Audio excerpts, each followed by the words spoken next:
Pessoal, tudo bem? Meu nome é Rafael Magliari, eu sou médico, cardiologista, eletrofisiologista e queria agradecer o convite do pessoal da comissão organizadora do CONAS para apresentar essa aula de fibrilação atrial. E eu separei os aspectos clínicos e tratamentos de uma forma bem didática e prática, voltada realmente para o interno, para o estudante de medicina e para o médico generalista, tá bom? Eu não possuo nenhum tipo de conflito de interesse para essa apresentação e eu gostaria de iniciar com uma definição do que é a fibrilação atrial. Ela é uma arritmia cardíaca caracterizada pela completa desorganização da atividade elétrica dos átrios e, consequentemente, a perda de contração atrial.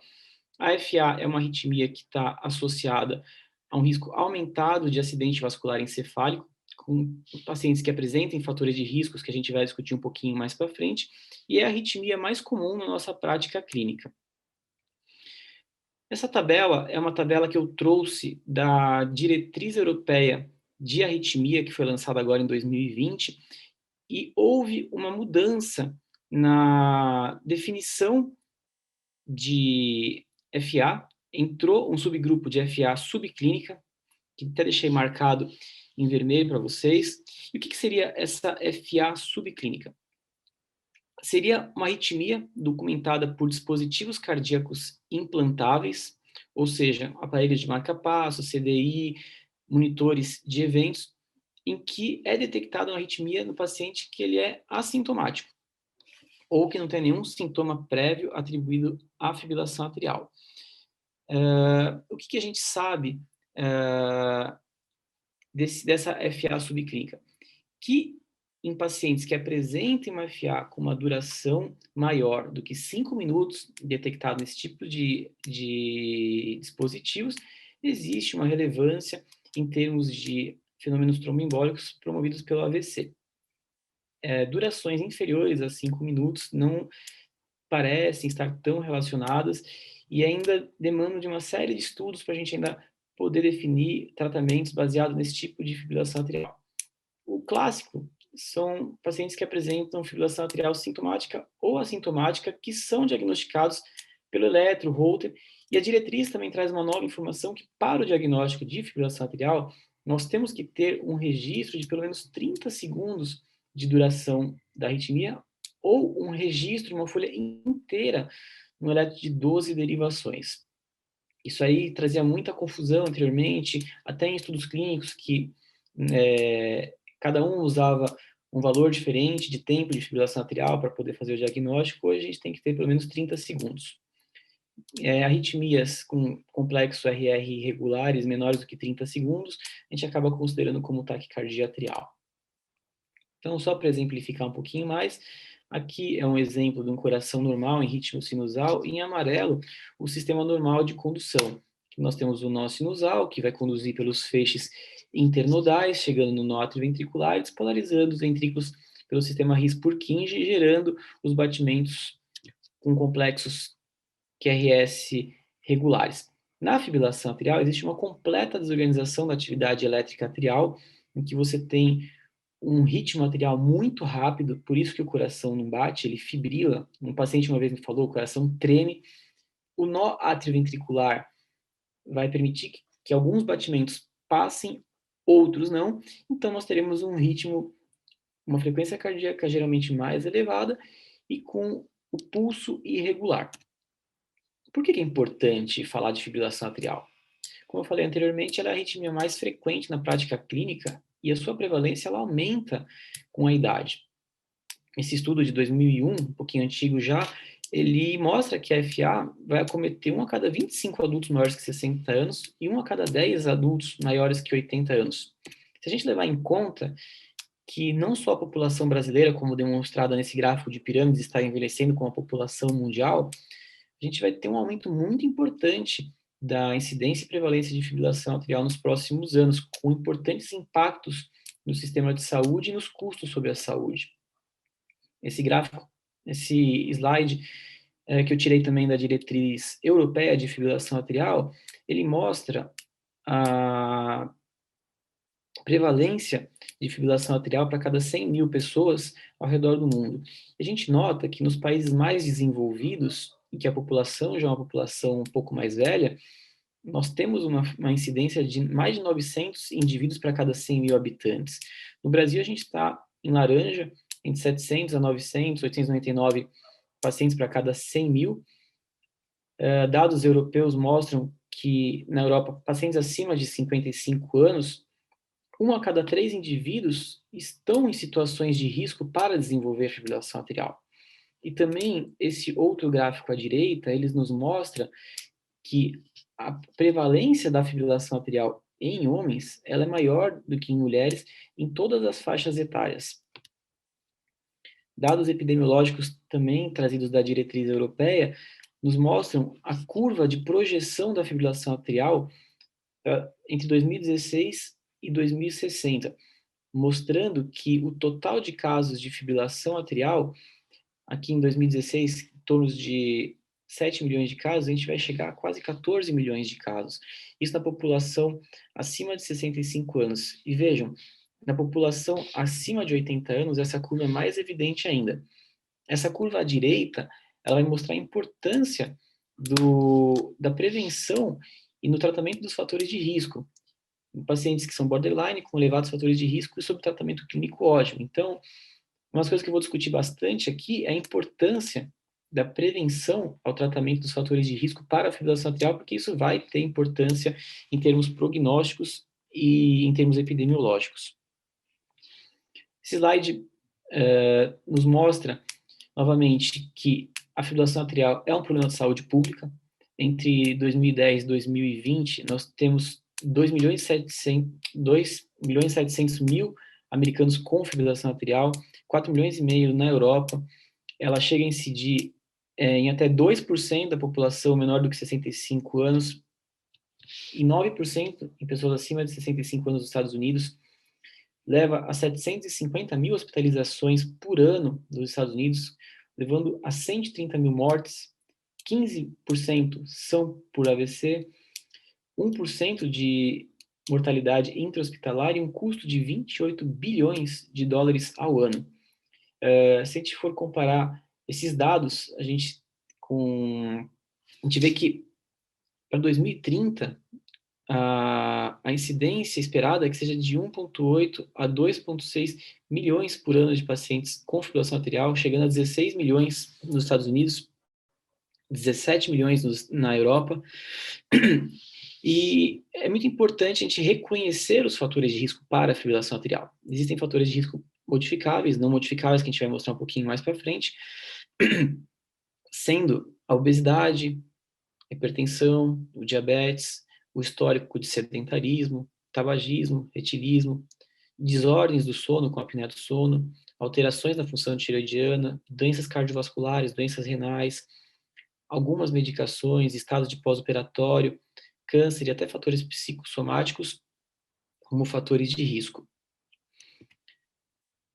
A fisiopatologia da fibrilação atrial, vou mostrar um slide mais para frente, ela é bem complexa e envolve tantos fatores de risco não modificáveis, como idade, etnia, gênero masculino, fatores genéticos. Diversos estudos mostram uma série de fatores genéticos cada vez mais evidentes e novos genes sendo demonstrados como fatores de risco para desenvolvimento de fibrilação atrial e fatores de risco modificáveis, que circundam esse universo de fatores de risco não modificáveis. Então, nós temos a obesidade, tabagismo, consumo de álcool, perfil lipídico, sedentarismo,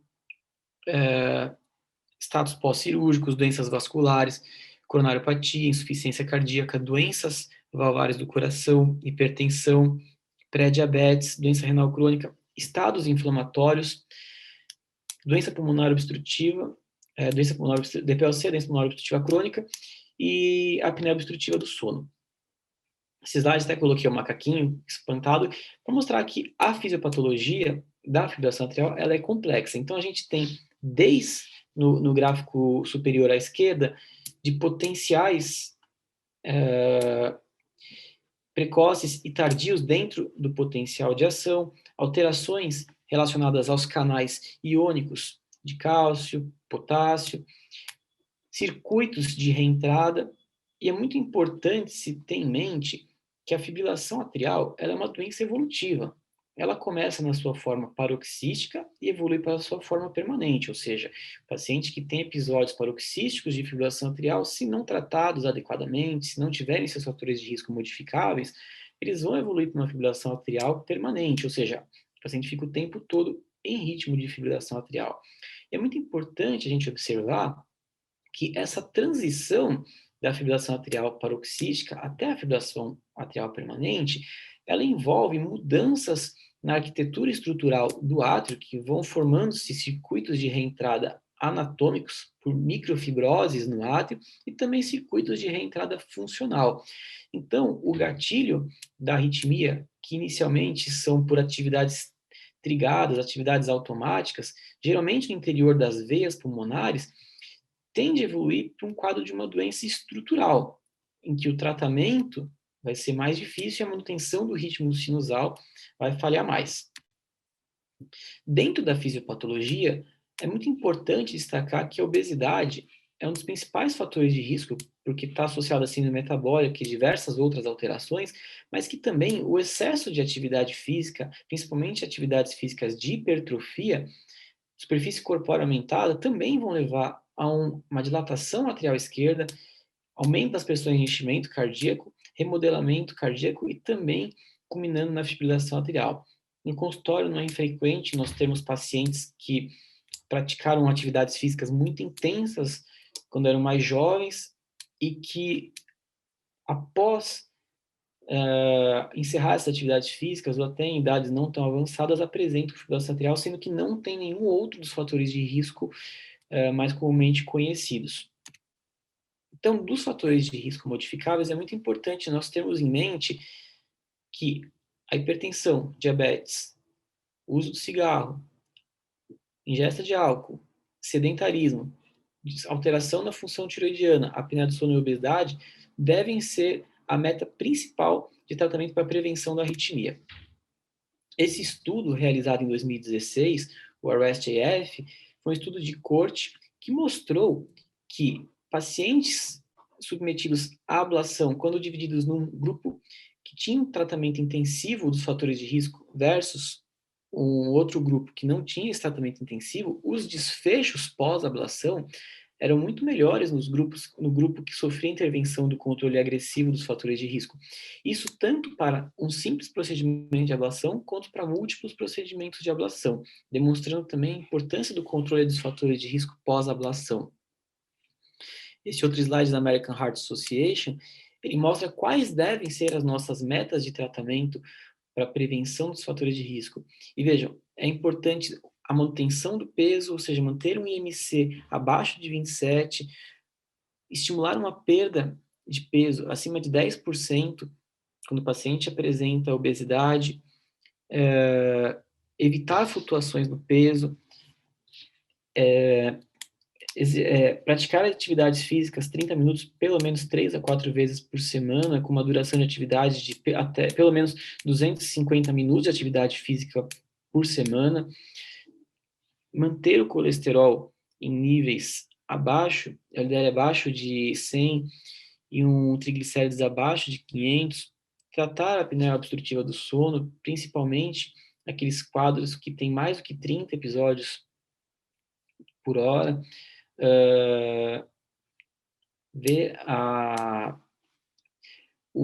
calibrar o uso do CPAP, tratar agressivamente a hipertensão arterial, tendo como meta uma pressão de repouso menor do que 13/8 e menor do que 200% no pico do esforço, no teste ergométrico, e também tratar o diabetes, ok? Mantendo uma meta de hemoglobina glicada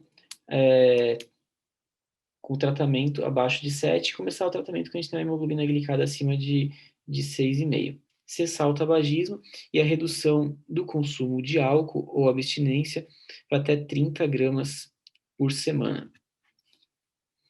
Esse slide é mais para quem não está habituado, a classe de recomendação que as diretrizes trazem. Então, o que é a classe de recomendação? A classe de recomendação vai ser dividida em classe 1, 2 e 3, ou seja, Classe 1, quando existe uma recomendação daquele tratamento. Classe 2, quando aquele tratamento, se for 2A, deve ser considerado, 2B pode ser considerado, ou seja, nem todos os médicos concordam com isso. E classe 3, quando não é um benefício daquele tratamento, ou seja, ele não deve ser indicado. E o nível de evidência, se essa evidência é um nível A, ela foi baseada em múltiplos estudos randomizados ou meta-análise. Se ela for um nível B, ela é derivada de um estudo randomizado único, ou um grande trial, ou um grande estudo não randomizado. E o nível de evidência C é um consenso e opiniões de especialistas ou estudos retrospectivos e registros prévios. A diretriz americana também traz uma divisão um pouco parecida, um pouquinho mais complicado, porque ela divide em classe 1, 2A, 2B, e ela divide a classe 3 em moderada e forte. E o nível de evidência, que ela também coloca nível A, B, e ela coloca o C, mas ela faz uma descrição, uma distinção entre o nível B, entre meta-análises com moderados estudos e meta-análise com menos estudos. Então, vamos lá. Dentro da classificação de fibrilação atrial, a diretriz mudou um pouquinho a classificação e ela coloca o AFA como primeiro diagnóstico, independente do tipo, duração, o paciente chegou com o primeiro diagnóstico de FA, a gente vai chamar de FA de primeiro diagnóstico. Paroxística é aquela que termina espontaneamente ou com intervenção em menos de 7 dias. A persistente é aquela que é contínua, sustentada além de 7 dias, inclui episódios de cardioversão, geralmente com duração maior do que 7 dias. A fibrilação atrial persistente, de longa duração, aquela que a gente tem mais de 12 meses de duração, e quando se decide por adotar a estratégia de controle do ritmo. E a permanente é aquela que já se decidiu por não se adotar a estratégia de controle do ritmo. E a diretriz também ela coloca para a gente abandonar alguns termos, que era a LONA-EF, a FA valvar e não valvar, e a fibrilação atrial crônica. Então, vamos lá. Dentro do tratamento da fibrilação atrial, a gente tem que dividir, basicamente, em dois aspectos. Primeiro, a prevenção de fenômenos tromboembólicos e a estratégia de controle da frequência e o controle do ritmo cardíaco, tá? A gente vai esmiuçar um pouquinho isso daqui para frente. Vamos começar primeiro falando da prevenção de fenômenos tromboembólicos. Por que é importante prevenir fenômenos tromboembólicos? O que acontece? Durante a fibrilação atrial, nós temos uma perda da contração atrial e uma modificação muito complexa da dinâmica do funcionamento atrial, levando a uma estase sanguínea, alterações na parede do átrio esquerdo, principalmente no apêndice atrial esquerdo, levando a propensão à formação de trombos. Esses trombos podem se soltar do coração, caindo na corrente sanguínea e parando em qualquer lugar do corpo. Mas o principal caminho que eles percorrem, mais perigoso, é subir para o território da artéria cerebral média e causar um AVC. Geralmente são AVCs muito extensos, com grande morte e mortalidade, que costumam deixar grandes sequelas motoras e neurológicas. E como que a gente vai decidir qual paciente que deve ser anticoagulado? A gente usa a escala do Chades-Vasque. Acho que muitos de vocês já devem ter ouvido falar nessa escala. E no que consiste a escala do Chades-Vasque? São fatores que nós vamos pontuar, 1 ou 2 pontos de acordo com o fator. Então, o primeiro é o C, de insuficiência cardíaca, que ela pode ser de fração de ejeção reduzida ou fração de ejeção preservada. E a gente vai dar 1 ponto se o paciente tiver sintomas de insuficiência cardíaca. O outro é o H, de hipertensão. Pacientes que têm uma pressão descontrolada vão receber 1 ponto. Idade, a gente vai dividir em 2 a idade. Pacientes acima de 75 anos vão ganhar 2 pontos. Pacientes entre 65 e 74 anos vai ganhar 1 ponto. Diabetes, 1 ponto. Se o paciente teve um AVC ou um ataque isquêmico transitório, ele vai ganhar 2 pontos. Se ele tem uma doença vascular, ou seja, se ele já tem uma arteriopatia significativa, já submetido a uma angioplastia coronariana, teve um infarto, ou tem placas na aorta, ele é considerado como doença vascular e vai ganhar um ponto também. E o gênero, se for mulher, vai ganhar um ponto porque foi identificado que mulheres têm um fator de risco adicional para o AVC. Assim como a gente vai calcular o Chades-Vasque, nós também temos que calcular o risco de sangramento. O Chades-Vasque, como eu vou mostrar mais para frente, ele tem uma implicação em indicar anticoagulação ou não indicar anticoagulação. Já o Hasbleed, ele não tem essa finalidade. Ele vai servir para nos mostrar quem são os pacientes de alto risco de sangramento, mas ele não serve para contraindicar uma anticoagulação. E quais são os fatores de risco para sangramento? Pressão descontrolada, ou seja, pressão sistólica maior do que 100, alteração na função renal ou na função hepática, quando você tem pacientes dialíticos, transplantados, aumento de creatinina, cirrose, bilirrubina 2 vezes maior que o limite superior da normalidade, alterações em enzimas hepáticas maiores que 3 vezes o limite superior da normalidade. Lembrando que a alteração na função renal e alteração na função hepática, cada uma conta como um ponto. AVC prévio, sendo isquêmico ou hemorrágico, conta um ponto. Histórico ou predisposição a sangramento, isso aí inclui pacientes com hemorragia ou anemia ou trombocitopenia, também ganha um ponto.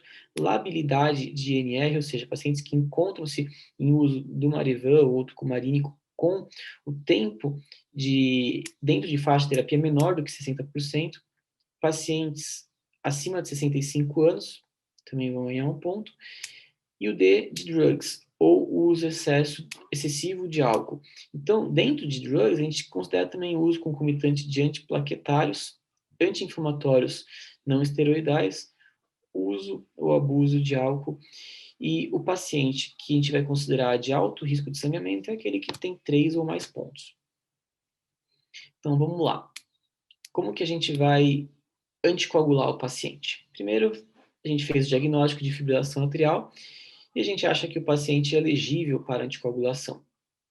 Então, a gente vai fazer uma primeira pergunta. O paciente é portador de uma válvula metálica? Porque se ele for portador de uma válvula metálica, a gente não usa o score de Chades-Vasque para indicar anticoagulação. Ele tem uma indicação de anticoagulação pela prótese metálica. Então, essa anticoagulação tem que ser feita com inibidores da vitamina K, Marevan ou outros anticoagulantes cumarínicos. E o target, o alvo do INR, vai depender do tipo de prótese que ele tem, se vai ser metálica, mitral ou aórtica, ou o tipo de lesão que ele tem. Por exemplo, se chama estenose mitral reumática, também ele tem que usar o Marevan. Se o paciente não é portador de válvula metálica, não tem nenhuma estenose mitral severa, então a gente vai identificar outros fatores de risco e aí sim nós vamos aplicar o score de Chades-Vasque. Se for um homem e não tiver nenhum daqueles riscos, então a gente não tem que anticoagular. Se for uma mulher, ela pontuar apenas por ser mulher, também não tem indicação de anticoagulação. Agora, se o paciente tiver um Chades-Vasque maior do que 1 em homens, maior do que 2 em mulheres, a gente divide. Se for maior do que 2 ou maior do que 3, a anticoagulação, ela com certeza ela é recomendada, sendo classe 1A. Se for 1 em homem e 2 em mulher, a anticoagulação deve ser considerada, dando-se preferência à anticoagulação. E a gente deve iniciar o anticoagulante de preferência com os anticoagulantes de ação direta, que eu vou mostrar um pouquinho mais para frente. Ou os inibidores da vitamina K, no caso do Marevan, de acordo com o tempo dentro da faixa terapêutica. E, mais uma vez, reforçando que os novos anticoagulantes devem ser a preferência para uso como terapia de primeira linha. Muitas vezes a gente tem um pouco de dificuldade na prática clínica de iniciar os novos anticoagulantes, ou os mais modernamente chamados de DOACs, os anticoagulantes de ação direta, porque eles envolvem um custo muito alto e nem sempre os pacientes conseguem utilizar, principalmente os pacientes da rede pública.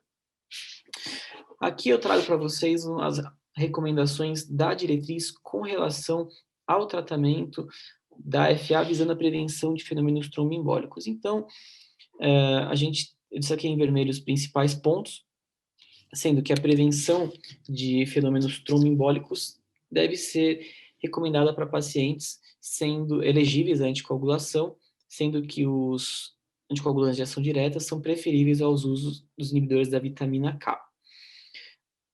Para cálculo do risco de AVC, a gente deve usar o score de Chades-Vasque. A anticoagulação ela é recomendada para prevenção de AVC em pacientes com Chades-Vasque maior do que 2 em homem, maior do que 3 em mulheres, isso aí com uma classe 1, e é indicada quando o Chades-Vasque é maior do que 1, maior do que 2 mulheres, essa aí já cai para a indicação 2A. Uma coisa importante que a gente deve ter em mente que o uso da inibidores da vitamina K, do Marevan, deve ter como alvo um INR entre 2 e 3 em indivíduos que se mantenham em 70% ou mais dentro da faixa terapêutica. E aqui, mais abaixo, eu coloco que o uso de antiagregantes plaquetários, eles não são recomendados para a prevenção de fenômenos tromboembólicos em FA, inclusive aumentando os riscos de sangramento. Não é infrequente na prática clínica a gente pegar pacientes com fibrilação utilizando AS, clopidogrel, ou associação de AS clopidogrel, e o médico achar que está tratando esse paciente prevenindo um AVC. Não, ele só está aumentando o risco de sangramento, tá? E pacientes com... que eu me perdi um pouquinho aqui. Independente do tipo de fibrilação atrial, a anticoagulação deve ser baseada no score de Chades-Vasque. Então, a gente não tem que indicar ou não indicar a anticoagulação baseada se é uma fibrilação atrial paroxística, se é uma fibrilação atrial persistente. Não, ela deve ser indicada baseada no score de risco Chades-Vasque. Então, mais uma vez, aqui na diretriz americana, a opção dos anticoagulantes deve ser para os anticoagulantes de ação direta, sendo reservado o Marevan e outros anticoagulantes inibidores da vitamina K em caso de válvulas mecânicas ou estenose mitral severa. E aqui um resuminho dos anticoagulantes de ação direta que a gente tem no mercado. A gente tem a dabigatran, que é o Pradaxa, o rivaroxabana, que é o Xarelto, a pixabana, que é o Eliquis, e a doxabana, que é o Lixiana. Então, basicamente, cada um tem suas vantagens e desvantagens. A dabigatran tem a sua vantagem de ter uma meia-vida mais curta, então, e ter um reversor. E então, em alguns perfis de pacientes, talvez isso seja interessante. A gente tem a dose de 150 e 110 miligramas, que deve ser dividida em 2 vezes ao dia, sendo que o ajuste de dose deve ser realizado em pacientes maiores de 80 anos, uso concomitante de verapamil, ou pacientes que estejam com risco aumentado de sangramento, a gente está autorizado também, nesse caso, a usar a dose de 110 miligramas, pacientes com disfunção renal. A rivaroxabana tem a sua vantagem de ser utilizada uma vez ao dia. A gente tem 2 apresentações para FA, a de 20 e a de 15 miligramas. Outras apresentações existem também, mas elas não estão indicadas para o tratamento de FA. A gente deve reduzir a dose quando o clearance está entre 15 e 49. Não existe evidência de uso, até o momento, um clearance abaixo de 15. E a rivaroxabana tem um detalhe que ela deve ser administrada junto com os alimentos. A pixabana é uma droga que a gente acaba utilizando um pouquinho mais em idosos, porque ela acaba tendo um metabolismo renal menor do que os outros anticoagulantes. Também ela tem 2 apresentações, de 5 e 2,5 miligramas, que é dividido em 2 vezes ao dia. E a pixabana tem um detalhe que o ajuste de dose dela deve ser feito quando a gente tem 2 de 3 critérios. Idade maior que 80 anos, peso menor do que 60 quilos, ou creatinina sérica maior do que 1,5. Mas a gente precisa ter 2 fatores para a gente reduzir a dose. Também é muito comum a gente pegar na prática clínica pacientes tomando uma dose corrigida, sendo que apresenta apenas um desses fatores. E a indoxabana, que é um dos mais recentes lançados no mercado, ela tem apresentação de 60 e 30 miligramas, que deve ser utilizado também uma vez ao dia, preferencialmente com o alimento, e a gente tem que ajustar a dose quando a gente tem um clearance entre 30 e 50, mas um peso menor do que 60 quilos, e o uso concomitante do verapamil, quinidina ou dronedarona, que não é uma droga disponível no Brasil, que seria mais ou menos uma indicação semelhante à amiodarona, mas tem alguns efeitos colaterais da amiodarona. Outra estratégia que a gente pode lançar para a prevenção de fenômenos tromboembólicos seria a oclusão do apêndice atrial esquerdo. Aqui as próteses disponíveis no mercado, sendo as mais utilizadas na prática clínica, a prótese de Watchman, que é da Boston, que a gente pode ver na figurinha B, e a prótese de Amplatzer na figurinha C. Então, diversos estudos já foram realizados mostrando a segurança e eficácia dos dispositivos de oclusão do apêndice atrial esquerdo. E aqui um fluxograma para quando a gente deve pensar na oclusão do apêndice atrial esquerdo. Então, se a gente tem um paciente que está adequadamente anticoagulado, ele não tem indicação de fechar o apêndice atrial esquerdo. Ele deve usar o anticoagulante de ação direta, preferencialmente, ou o inibidor da vitamina K. Se o paciente apresenta um elevado risco hemorrágico, ou seja, tem um Hesbled maior do que 3, fatores de risco que levam a um risco de sangramento fora do Hesbled, como tumores, trombocitopenia, pacientes pós angioplastia, com um risco de coronariopatias importantes, que necessitem de uma tripla terapia prolongada, ou pacientes que têm uma doença renal crônica severa com contraindicação para os anticoagulantes de ação direta, eles devem ser individualizados no risco-benefício da anticoagulação versus a oclusão do apêndice atrial esquerdo. Pacientes com anticoagulação ineficiente em uso do Marevan, pacientes que fazem AVC estando dentro de faixa de INR também podem ter essa oclusão do apêndice atrial esquerda considerada. A gente pode considerar a oclusão do apêndice atrial esquerdo no momento da ablação da fibrilação atrial, já que para fazer a ablação da fibrilação atrial nós precisamos fazer uma punção transeptal, e para a oclusão do apêndice isso daí já é meio caminho andado, então procedimentos híbridos têm sido estudados também. A incapacidade ou recusa do paciente na anticoagulação, dando-se preferência à anticoagulação, pode ser também uma opção para anticoagulação, e contraindicação à anticoagulação, a gente aí não sobra muita coisa, tem que fazer a oclusão do apêndice atrial esquerdo.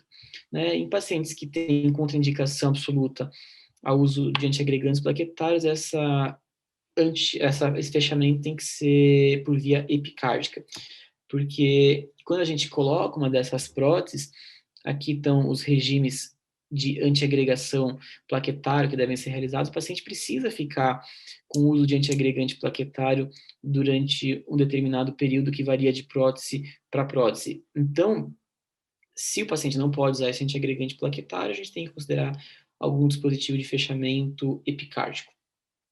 Aqui também outras recomendações para a oclusão do apêndice atrial esquerdo, que incluem pacientes que são submetidos a cirurgias cardíacas, então o paciente vai fazer uma revascularização, ele tem indicação também de fechamento do apêndice atrial esquerdo se ele tiver fibrilação atrial, e também aqui pacientes que a oclusão deve ser considerada em pacientes para prevenção de AVC, que tem contraindicação para tratamento de anticoagulação, que incluem sangramentos intracranianos ou causas reversíveis. Então, aqui, essa aqui é a diretriz americana. A oclusão deve ser considerada quando a contraindicação é a anticoagulação, e a oclusão cirúrgica nos pacientes com fibrilação atrial submetidos à cirurgia de revascularização miocárdica. E aqui a gente vai para o controle do ritmo. O que seria o controle do ritmo? Tentar manter o paciente em ritmo sinusal ou deixar ele em fibrilação atrial, e aí seria a gente fazer um controle da frequência. E a gente tem que dividir esse momento do controle do ritmo em dois momentos. O paciente que se apresenta na sala de emergência e o paciente que apresenta a fibrilação atrial no consultório ou no ambulatório. Na sala de emergência, a gente vai ter que dividir se o paciente está instável ou estável a mais ou menos de 48 horas, e a estratégia de prevenção de fenômenos tromboembólicos. E ambulatorialmente a gente vai dividir em tratamento medicamentoso e inablação. Esse slide é um pouquinho poluído, tirado também da diretriz europeia de fibrilação atrial. Então a gente vai dividir primeiro. O paciente chegou na sala de emergência com fibrilação atrial. Ele está instável? Então a gente vai checar o status de anticoagulação e ir para o passo 3. Tá? Só que a gente está falando da anticoagulação inicialmente. Ele vai ser submetido a uma cardioversão.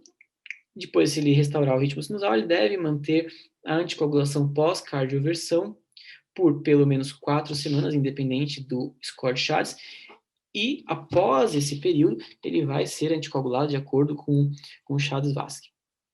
Pacientes hemodinamicamente estáveis. Pacientes que estejam anticoagulados previamente ou com INR na faixa, eles podem ser submetidos a uma cardioversão. Agora, se a gente não tem, eles não são anticoagulados previamente, se a fibrilação atrial for em menos de 48 horas, o paciente pode ser submetido a uma cardioversão, seja ela química ou elétrica, mas se a fibrilação atrial tiver uma duração maior do que 48 horas, esse paciente necessita realizar uma avaliação com ecocardiograma transesofágico para excluir a presença de trombos no interior do coração e evitar, assim, um AVC. Tá?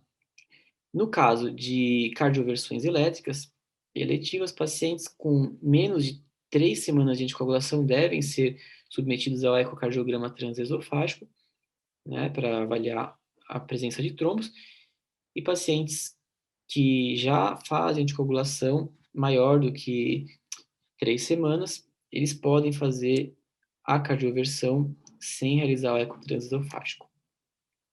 E o que a gente tem no Brasil para controle do ritmo em termos de medicamento? Basicamente, a gente vai ter a propafenona e a amiodarona, sendo que a propafenona a gente só tem a disponibilidade oral, comprimidos de 150 e 600 miligramas.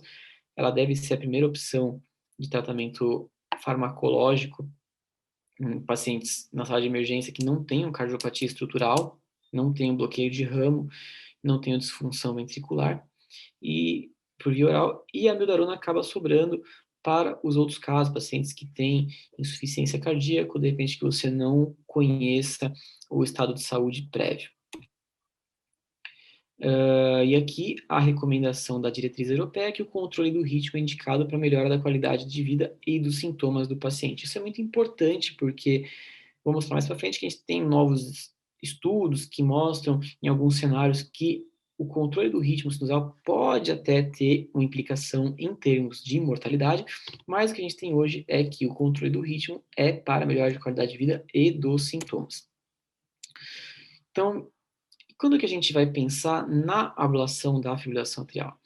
Geralmente, o procedimento, ele acaba sendo indicado quando o paciente tem refratariedade ao tratamento clínico com medicações antiarrítmicas. O grau de evidência da indicação da ablação da fibrilação atrial, ele é maior nos pacientes que apresentam a forma paroxística, lembrando que nas formas mais iniciais da arritmia a gente não tem alteração estrutural no coração, é mais uma arritmia com componentes automáticos, e esse grau de evidência ele cai para umas formas persistentes da fibrilação atrial.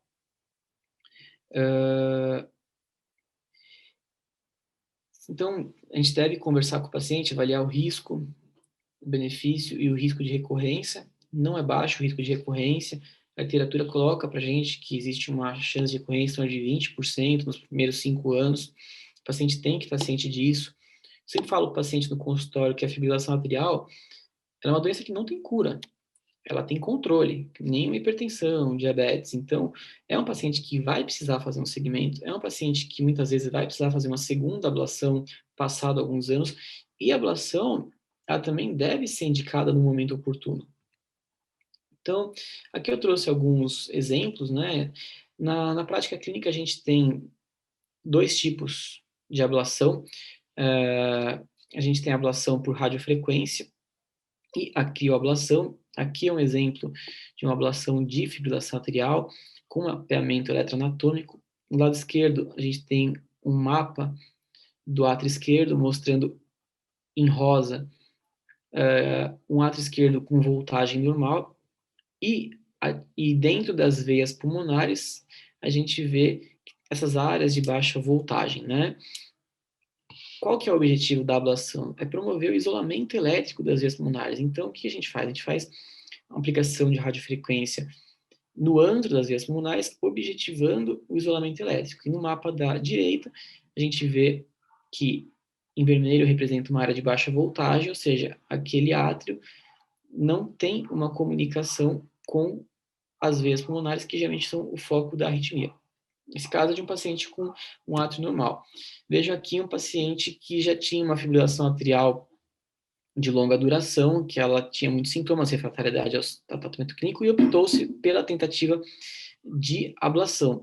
Nesse caso, a gente precisou fazer um isolamento das veias pulmonares, precisou fazer um bloqueio do istmo mitral, uma ablação epicárdica da parede posterior do átrio esquerdo. Então, isso aqui é uma ablação bem mais complexa, né? E aqui um caso da crioablação. Ali na imagem da radioscopia, você consegue ver o balão insuflado, o contraste retido dentro da veia pulmonar, e aí, nesse caso, a lesão ela é por congelamento. A gente causa um congelamento com nitrogênio, e o objetivo também é o mesmo, o isolamento das veias pulmonares. Os riscos da ablação são baixos, a gente tem uma mortalidade inferior a 0,1%, complicações graves menores do que 1%, e complicações leves moderadas em torno de 1 a 3%, sendo as mais frequentes as complicações relacionadas ao acesso vascular.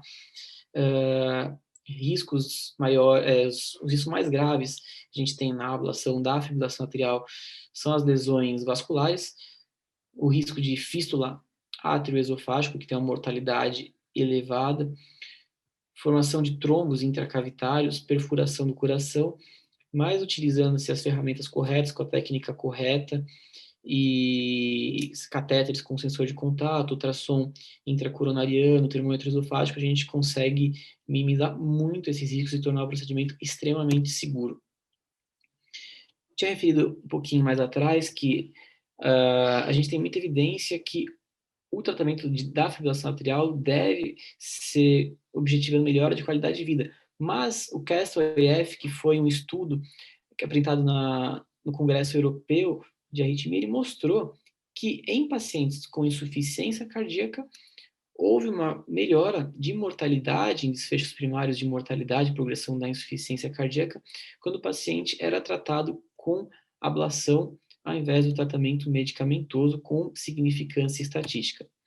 Outro estudo que também fez bastante barulho no cenário da arritmia foi o Cabana Trial, que foi apresentado no Congresso Americano de Arritmia, no Congresso Americano em 2019, que ele mostrou que, comparado à ablação versus tratamento clínico otimizado, a ablação tinha resultados melhores em termos de mortalidade por todas as causas, AVC desabilitante, sangramentos graves ou PCR.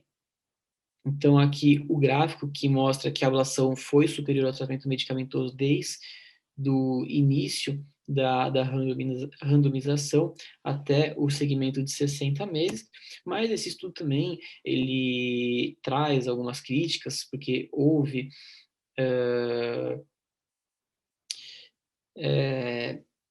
como se diz, redução do desfecho primário de 30% e 40% do risco de morte no grupo de ablação, mas que a ablação é uma estratégia segura e aceitável, com baixas taxas de complicações, mas os resultados da extensão de tratamento foram afetados pelo grande número de crossover que ocorreu entre os grupos do tratamento intervenção e do tratamento por ablação. Aqui um resumo de quando a gente deve ser a favor do tratamento para controle de frequência e controle do ritmo, ou seja, tentar restaurar o ritmo sinusal. Então, um paciente que já tem uma FA de longa história, que a gente não sabe muito bem, aquele átrio muito aumentado, mais idoso, que não tem muitos sintomas, não tem sinais de insuficiência cardíaca, ou que já foi submetido a tratamento com drogas antiarrítmicas, ou coagulação e não deu certo, além da preferência do paciente, a gente deve tentar optar pelo controle da frequência cardíaca. Já o paciente que tem uma fibrilação nos estágios mais iniciais, muito sintomático, principalmente menor do que 65 anos, um átrio esquerdo normal, um pouco aumentado, evoluindo com insuficiência cardíaca ou sem uso de medicamentos antiarrítmicos, a gente deve dar preferência para o tratamento de controle do ritmo, seja ele com drogas antiarrítmicas ou com a ablação. E aqui, para mostrar um pouquinho, dentro da estratégia de manutenção do ritmo, as drogas disponíveis que a gente tem, a propafenona, o sotalol e a mildarona, quando que a gente deve tentar usar em cada contexto. Então, se o paciente não tem doença cardíaca ou doença cardíaca mínima, a gente deve dar preferência para a propafenona ou o sotalol, tendo cuidado que a propafenona não deve ser utilizada em pacientes com asma, e o sotalol a gente deve monitorizar de perto, intervalo QT, porque é uma droga que tem efeitos pró-arrítmicos. Na impossibilidade ou intolerância do uso dessas medicações, a gente usa a amiodarona, ou na opção do paciente, a gente pode utilizar a ablação por catéter. Para pacientes hipertensos, com hipertrofia ventricular importante, a gente deve utilizar a amiodarona ou preferir a ablação por catéter. Os que não têm hipertrofia ventricular, a gente pode usar a propafenona ou o sotalol. Da mesma forma, se o paciente não tolerar a amiodarona, a ablação por catéter. Nos pacientes com doença arterial coronariana, a gente deve dar preferência para o sotalol, porque é uma medicação que tem um efeito beta, antagonista beta, sendo a amiodarona opção e a ablação por catéter também a outra opção. E na insuficiência cardíaca, só resta a amiodarona ou a ablação por catéter. Algumas dicas finais, estou terminando a apresentação. O tratamento agressivo da fibrilação arterial pode prevenir ou reduzir recorrências. A escolha do antihipertensivo deve se levar em conta a preferência por fármacos como os bloqueadores de receptor da angiotensina ou os IECAs, bem como os que atuam sobre o nó ventricular no controle da frequência cardíaca, como os beta-bloqueadores e os bloqueadores de canal de cálcio. Sempre identificar e tratar a apneia obstrutiva do sono, sempre tentar excluir doença arterial coronariana em pacientes acima de 50 anos, e hipertiroidismo nos pacientes mais jovens, e sempre desconfiar da FA com baixa resposta ventricular nos pacientes jovens, porque, principalmente se não for atleta, porque geralmente elas não vêm sozinhas, elas são acompanhadas de algumas canulopatias, como síndrome do QT longo ou displasia ritmogênica do ventrículo direito. Bom, pessoal, espero que vocês tenham gostado, aproveitado. Fica meu e-mail, caso tenha alguma dúvida, queira entrar em contato. Aqui é meu Instagram, caso vocês queiram me seguir, que tem alguns conteúdos relacionados à cardiologia e arritmia. E foi um prazer, e obrigado pelo pessoal do Conasa aí pelo convite feito. Espero poder participar dos próximos eventos. Tá bom, gente? Um abraço.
Olá, meu nome é Carla, eu sou uma médica formada em cardiologia, minha especialização é em arritmia cardíaca pelo Instituto Dante Pazzanese e hoje eu trabalho na Clínica Áurea.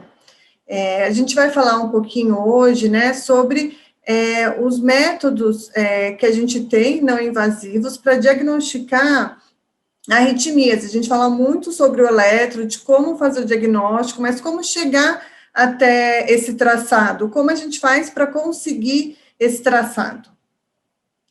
Bom, né, a gente sabe, né, dentro de arritmia, a gente tem tanto as taquicardias como as bradicardias, a gente tem uma divisão. As taquicardias a gente divide, né, nos QRS estreitos, né, a grande maioria são taquicardias supraventriculares, algumas ventriculares também pode se apresentar com o traçado estreito, né, quando ela nasce muito próxima do sistema normal de condução, ela é geralmente estreita no traçado, tá certo?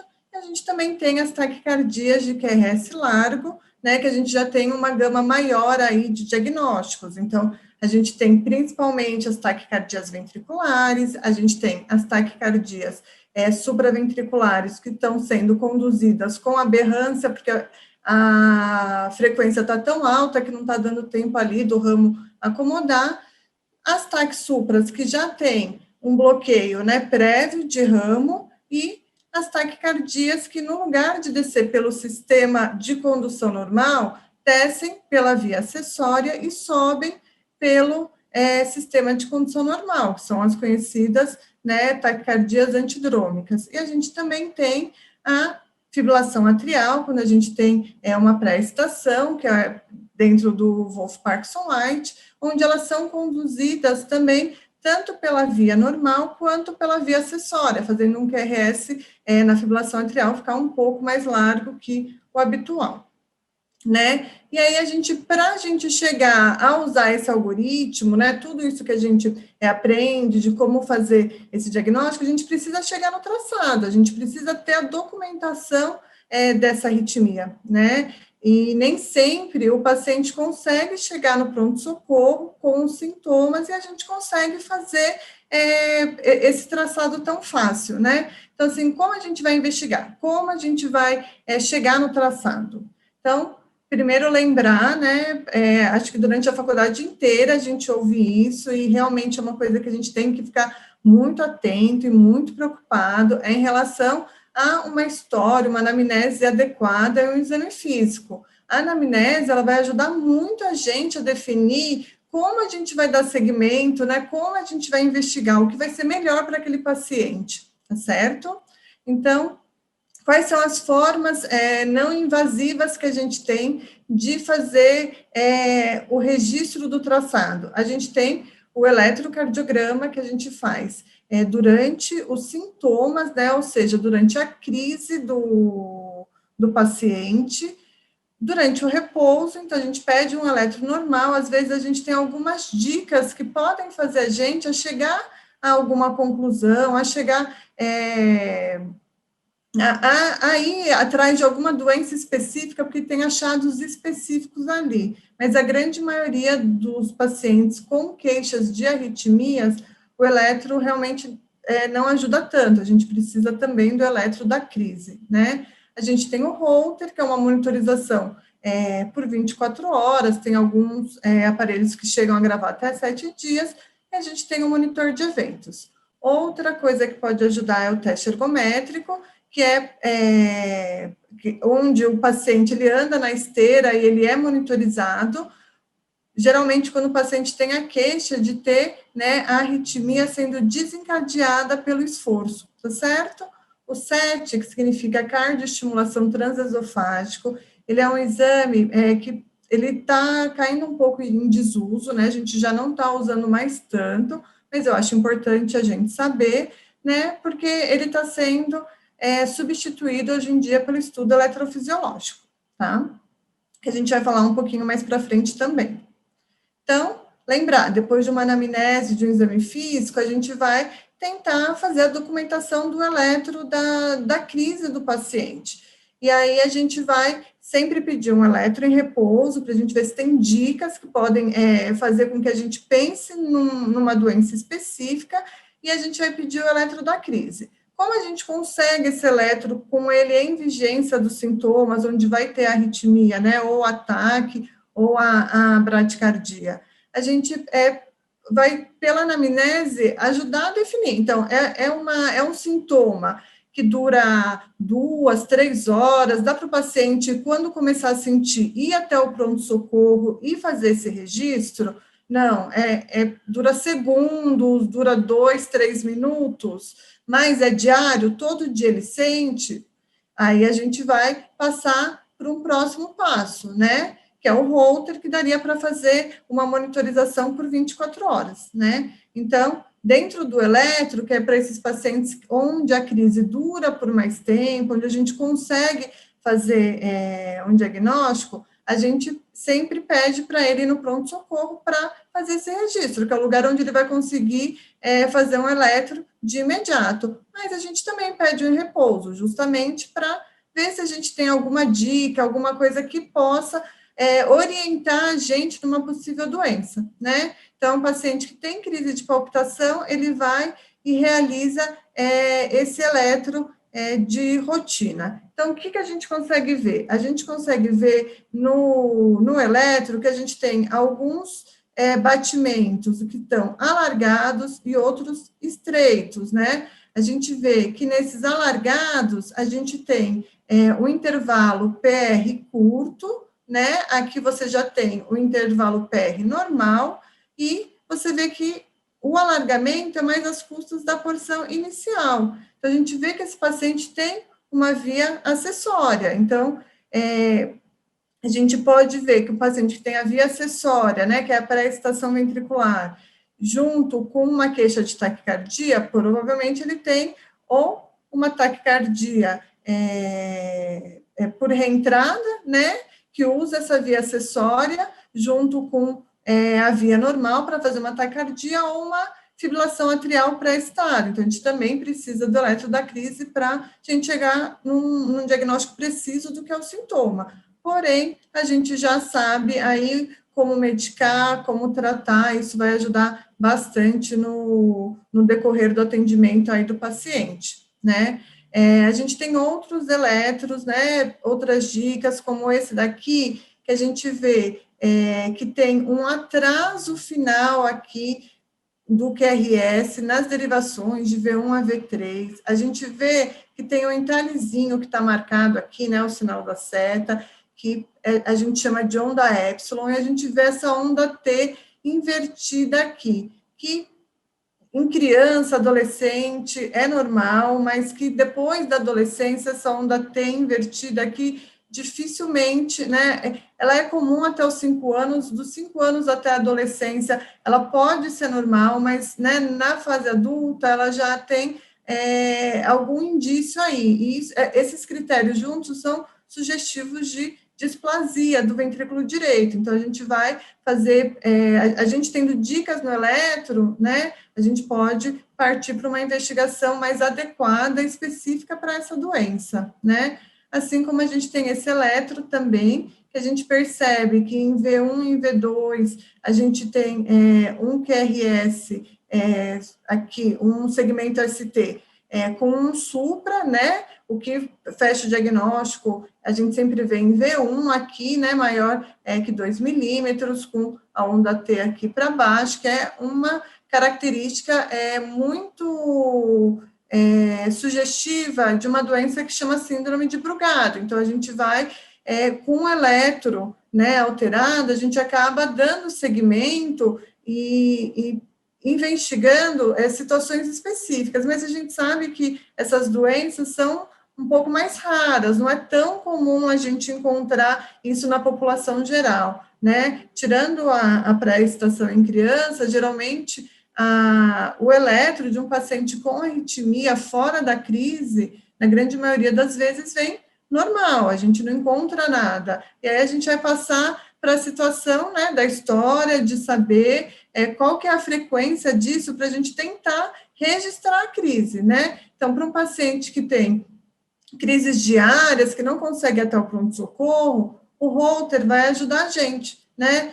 Então, o que é o Holter, né? Ele é um aparelhinho onde ele tem, né, um chip aqui, ele tem, onde ele vai registrar, ele tem uma pilha e um chip. Aqui a gente vai colocar no tórax do paciente e a gente vai deixar ou preso num cinto ou preso numa bolsinha, de alguma forma, para que a gente consiga avaliar, para ele ficar registrando, né, por 24 horas, e aí ele vai ter um traçado por 24 horas para a gente avaliar. Quais são os problemas, o que a gente precisa, né, quais são as dificuldades, os obstáculos que a gente tem com esse exame? Então, a gente tem uma dificuldade, né, em instalar nos mais velhos e nas crianças, as crianças por, né, muitas vezes não entenderem, tentarem tirar, os mais velhos, porque a pele dele é um pouco mais frágil, então, a limpeza, sem machucar ali, para um eletrodo ficar 24 horas, às vezes acaba que o exame fica um pouco sujo, com muito artefato, e isso atrapalha um pouquinho, né, dificulta a interpretação. Outra coisa que dificulta a interpretação é que, diferente do eletro, que a gente tem 12 derivações, o Holter tem 3 canais. Existe o Holter de 12 derivações, mas não é tão frequente a gente encontrar igual o de 3 canais. E aí, o de 3 canais, por mais que a gente tenha, a gente tem os critérios bem definidos, né, das taquicardias, para o eletrocardiograma, a gente tenta passar esse achado para os traçados de 3 derivações, mas a gente não tem os critérios tão bem definidos como a gente tem no eletro de 12 derivações, né? Então, a gente tem, depois que a gente põe o traçado, a gente vai pegar esse chip, né? A gente vai colocar num software para analisar. E aí, né, nos mais jovens, a gente tem uma dificuldade um pouco maior, porque o número de batimento, né, a frequência básica da criança, do adulto, da criança e do adolescente é maior do que a frequência básica do mais velho. Então, o software tem uma dificuldade de análise, uma lentidão, a gente precisa ficar reajustando os parâmetros, então, isso, né, faz com que fique um pouquinho mais difícil a interpretação, né?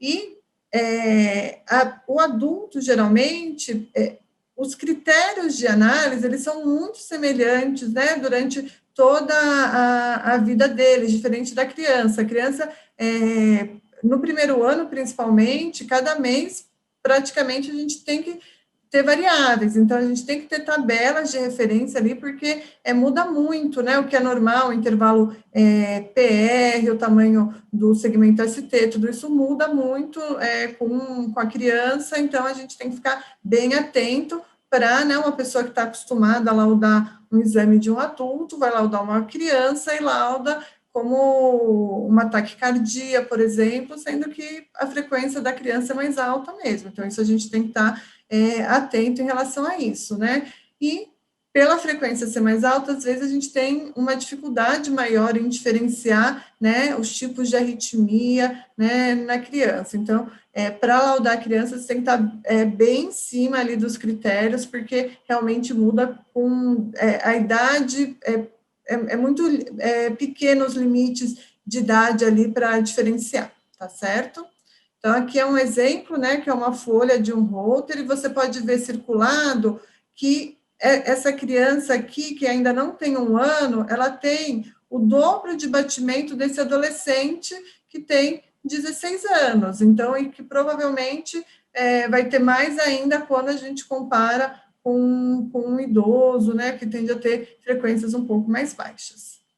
Então, qual que é a vantagem do Holter, né?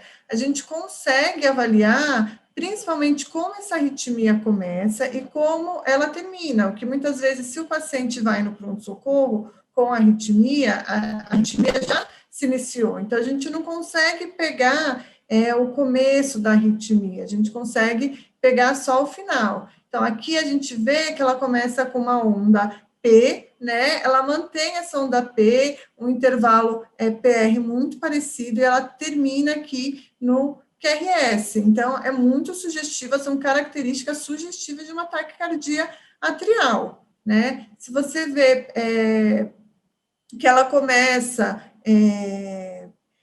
geralmente alargando aqui, depois você vê que ela fica regular, que é o que a gente chama de salto, a gente sugere uma TRN, então a gente tem vários critérios que ajudam na diferenciação, e a entrada e a forma que termina ajudam muito a diferenciar qual que é o tipo, então essa é a grande vantagem do Holter, né? A gente também consegue ver, né, lembrar que a gente fala de arritmia, também tem as bradiarritmias, aqui a gente vê pausas longas, então uma pessoa que tem queixa de tontura, de mal-estar, ou até mesmo de palpitação. Então, ela pode ter pausa e ela pode ter episódios onde ela tem ataque cardíaco e logo em seguida ela tem a pausa. Então, que é o que a gente chama de síndrome, né, brad-taque, que tem pausas longas pós as taquicardias. E às vezes, né, dependendo da idade,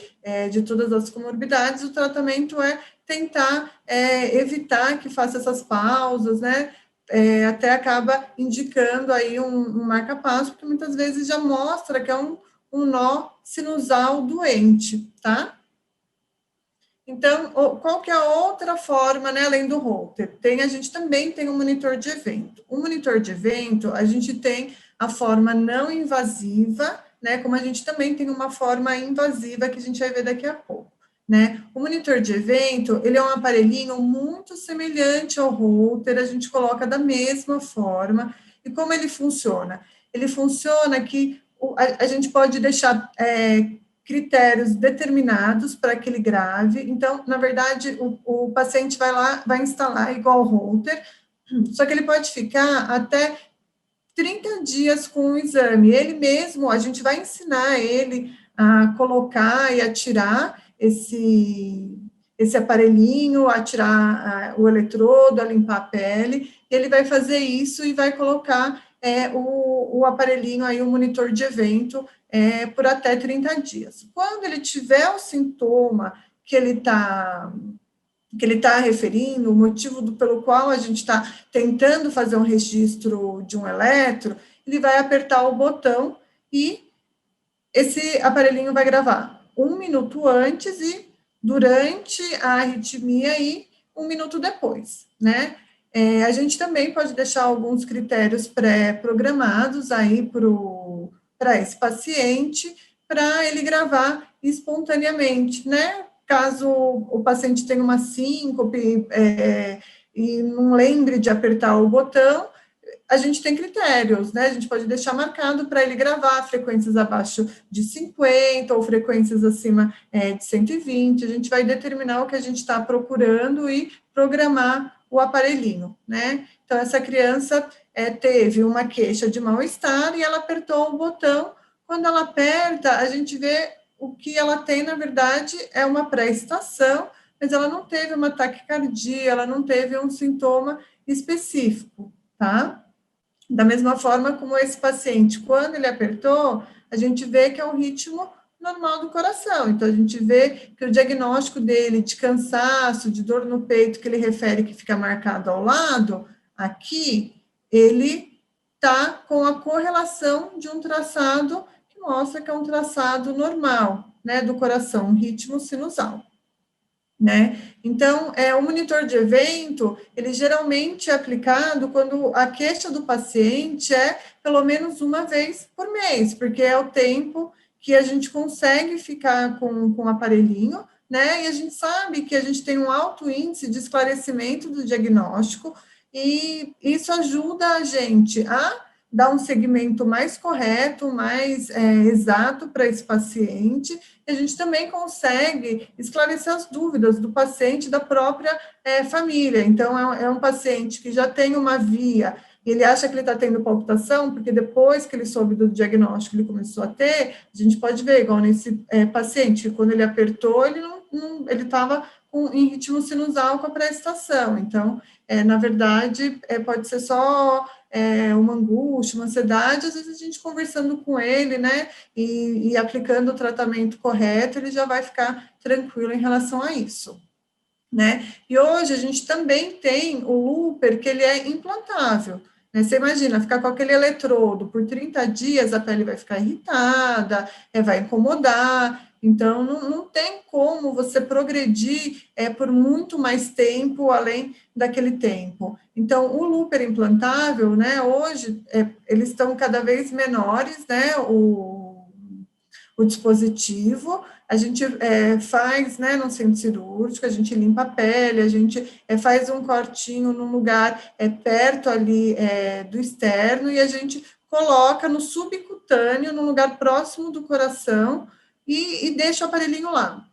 A gente consegue analisar como se fosse um marca-passo. A gente tem um dispositivo, né, que através de wireless consegue se comunicar ali com o aparelhinho e ele consegue ler. Hoje em dia, os mais modernos, até quando o paciente tem sintoma, ele consegue, né, mandar o traçado na hora para o celular para ver o que está acontecendo.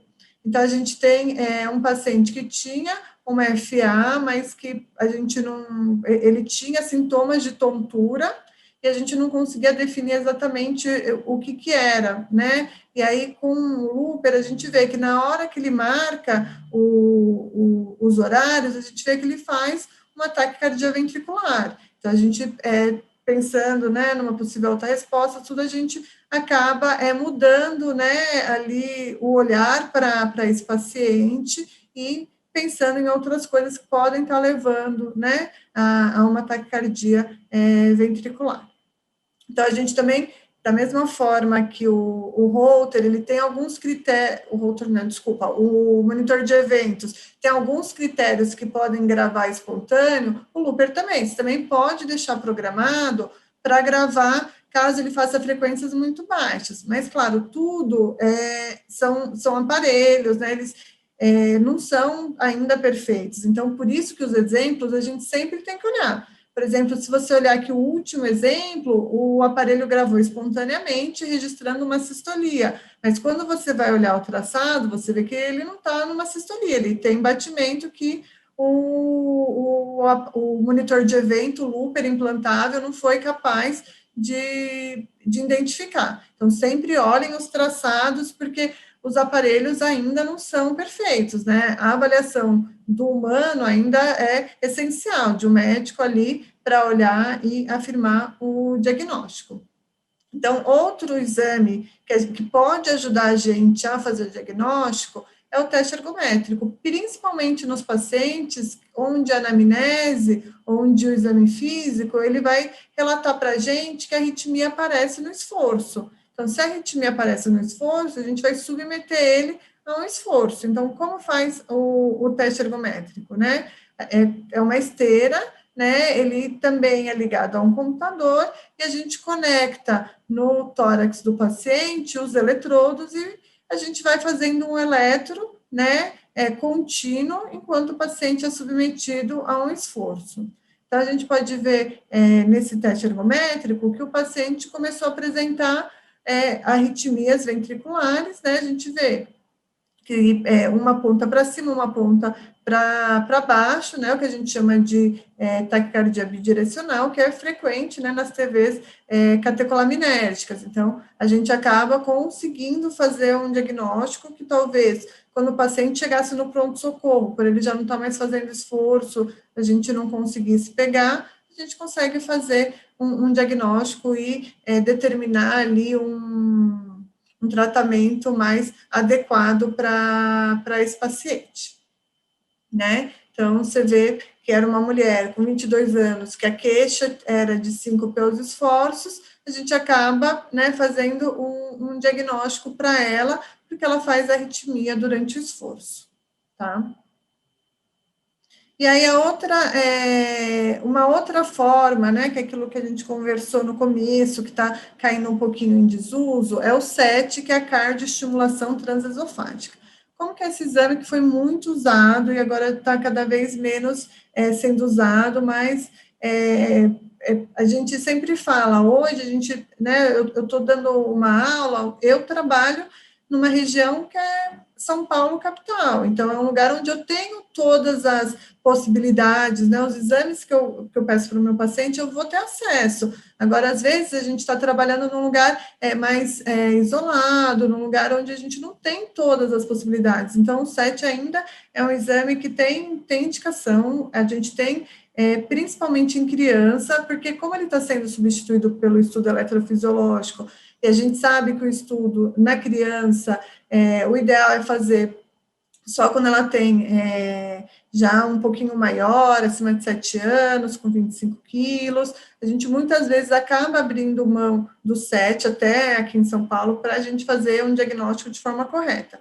Então, a gente já fez todos esses exames, né? A gente fez o eletro, não tinha dica do que era para essa paciente. A gente fez o Holter, ela também não teve sintoma, né?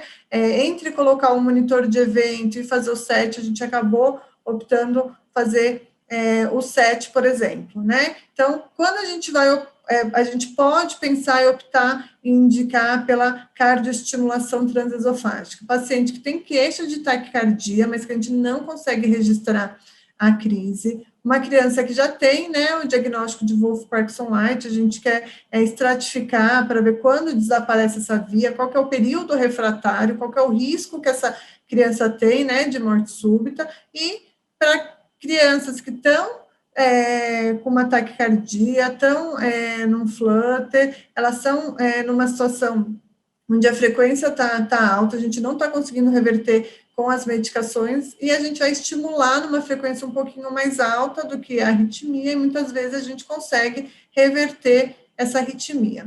Então, como que funciona esse exame? Então, a gente coloca uma sonda, né, no nariz, e a gente coloca um eletrodo que vai chegar até a região do esôfago, que fica grudada, próxima ao átrio da criança, né, como se fosse um eco transesofágico, mais ou menos na mesma posição. E lá a gente vai, ele tem um eletrodo, ele é um fiozinho de marca-passo que é capaz de gerar o estímulo, ele vai gerar o estímulo e ele vai estimular o coração da criança. Enquanto isso, a gente vai gravando o eletro, né? Então, você vê essa interferência que é o estímulo. E no que a gente faz um estímulo mais curto, ele desencadeia uma taquiarritmia, né? Nesse meio tempo, ela faz uma extrasístole. Então, a gente vê que a gente tem uma taquicardia, né? Onde a gente consegue ver a onda P dela e a gente mede do começo do QRS até essa onda P ali, e a gente vê que é um tempo de 120, então a gente vê que é mais sugestiva de ser uma taquicardia por reentrada AV, quando a gente tenta diferenciar de uma taquicardia por reentrada nodal, né? A gente também consegue ver que a distância do QRS até a P, para P até o próximo QRS, né? Então, essa distância aqui, que a gente está medindo, até a onda P, o próximo QRS, essa distância é menor. Então, provavelmente, é esse QRS que está gerando a onda P. Por isso que a gente pensa mais em taquicardia por reentrada e menos em taquicardia atrial aí para essa criança, tá? E o fato dela ter feito uma extrasístole também ajuda a gente a definir como uma taquicardia por reentrada V, né? Porque geralmente, na verdade, ela fala um pouquinho contra a TRAV, porque geralmente ela quebra a arritmia, geralmente na taquicardia por reentrada nodal, ela quebra. Então, se a gente olha para essa extrasístole, a gente vê de que origem é a arritmia, então você vê que é uma extrasístole que nasce do ventrículo direito, então provavelmente a via acessória está do outro lado, né? Tá do lado esquerdo, porque senão a extrasístole muito frequentemente quebraria a arritmia, tá? Então, a gente consegue ter indícios, ajudar a gente para fechar um diagnóstico. Tem um outro exame, né, que a gente usa muito, né, para quem trabalha com arritmia, que não faz os diagnósticos muito das taquiarritmias, mas a gente ajuda muito no diferencial dos pacientes que têm tontura, mal-estar, né, que é o tilt test. Ele é um exame onde os pacientes com história de síncope, quando a gente pensa numa situação onde ela é uma causa neuromediada. Então, a gente tem scores, né, que a gente vai medir, isso daí tudo na anamnese, para tentar definir. Se a gente acha que a causa é neuromediada, a gente vai passar a fazer o tilt test. Então, o tilt test, a gente coloca a pessoa, o indivíduo, deitado, né? Depois a gente não tem na foto aqui, mas a gente passa algumas faixas para segurar, caso o paciente passe mal, né?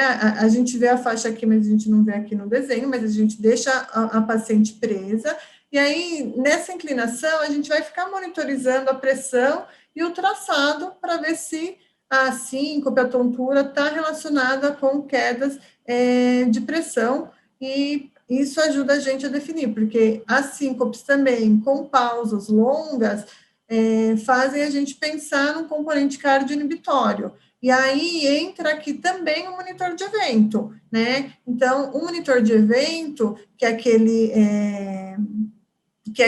o implantável, que é o que a gente chamou de looper aqui, hoje, os diagnósticos que a gente mais indica principalmente em síncope, né, onde o QRS da pessoa é estreito, né, onde a gente não consegue identificar em nenhuma situação, ou que a gente até identifica no tilt, mas a gente precisa saber se o componente cardioinibitório dele é espontâneo, né, para pensar em indicar ali um marca-passo, e nos pacientes que têm AVC, e a gente não encontra uma causa, então eles, né, paciente que tem o que a gente chama de AVC criptogênico, e já foi muito investigado, principalmente nos que têm muitas arritmias supraventriculares no Holter, tem um átrio um pouco aumentado, são pacientes que podem estar fazendo AVC, fibrilação atrial intermitente, a gente também acaba indicando ali, tá?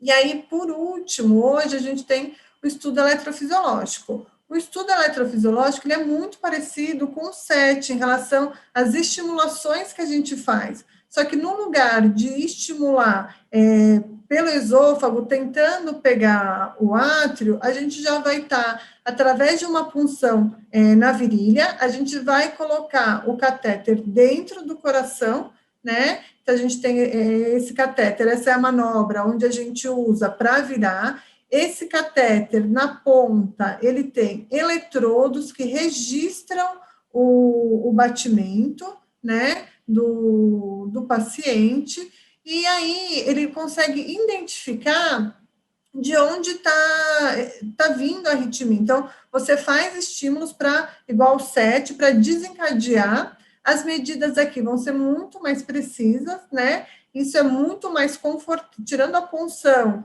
os estímulos é muito menos doloroso e muito mais confortável para o paciente. Geralmente a gente faz com sedação, tá? Mas a gente também pode fazer sem sedação. E acaba que a gente consegue, além de desencadear, a gente já consegue fazer um diagnóstico mais preciso do que é e de onde está ali a arritmia, tá? Além de já proporcionar daí o tratamento definitivo para o paciente que o SET não consegue fazer, né? Então, aqui, crianças podem fazer, né? Porém, a gente só indica que seja feito em criança já acima de 7 anos, com 25 quilos, tá? Abaixo disso, a gente acaba optando por fazer só para quem está com arritmia incessante ou alguma situação que não tem outras formas de investigar, né? Já para os adultos, para os adolescentes, esse é um exame que hoje é extremamente seguro, né, mesmo sendo invasivo. Para os pacientes que a gente não consegue chegar numa conclusão, mas a história é muito característica, a gente pode indicar o estudo eletrofisiológico. se a gente tem critérios, né? Claro que a gente não vai indicar sem um eletro inicial, sem tentar uma investigação não invasiva, porque se a gente já sabe o que é, além do estudo para confirmar, a gente já pode submeter ele junto à ablação, que é o tratamento definitivo daquela situação, né? Agora, se é um paciente, não deixa também de estar errado, não deixa de ser uma indicação quando a história é muito característica, você já tentou investigar de forma não invasiva e você não chegou a um diagnóstico aí para o seu paciente, tá?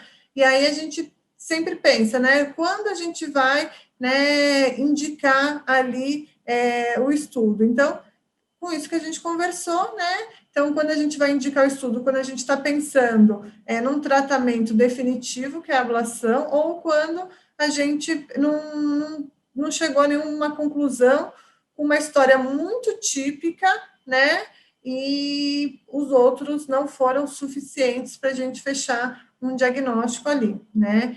Em relação à ablação, a gente geralmente conversa com o paciente, a gente decide junto com ele e passa a ser mandatório ali, né, o tratamento com a refratariedade, com o tratamento clínico, quando o paciente tem uma profissão de risco e tem uma arritmia que pode levar a uma morte súbita, né, como o Wolff-Parkinson-White, nos pacientes que já têm síncope com Wolff, que pode ser um indício, que tem uma chance maior, né, de levar morte súbita, assim como nos atletas, né, porque eles não podem fazer atividade, então, se ele quer ser atleta, o ideal é fazer a ablação, né, então, sempre, né, a função do médico sempre é conhecer os riscos que a gente tem, né, dos tratamentos que a gente oferece, os benefícios, para a gente conseguir orientar de forma exaustiva, para a gente chegar, né, a um tratamento junto com a decisão ali do paciente para conseguir dar um tratamento correto, né? E para a parte de arritmia, aquilo, né? A gente tem que sempre ir atrás de conseguir documentar a arritmia. E essas são as formas que a gente tem hoje de documentação da arritmia. E a gente sabendo que o paciente tem, aonde a gente vai conseguir, né, orientar ele de forma correta e chegar com ele a um tratamento onde ele também se sinta confortável e que a gente está tirando os riscos dele, tá bom? Então, queria agradecer vocês, né, pelo convite, por estar aqui nesse congresso e que vocês continuem assistindo as próximas aulas e aprendam, né, sempre estudem, aprendam, porque a nossa vida de médico é assim, tá certo? Obrigada. É isso.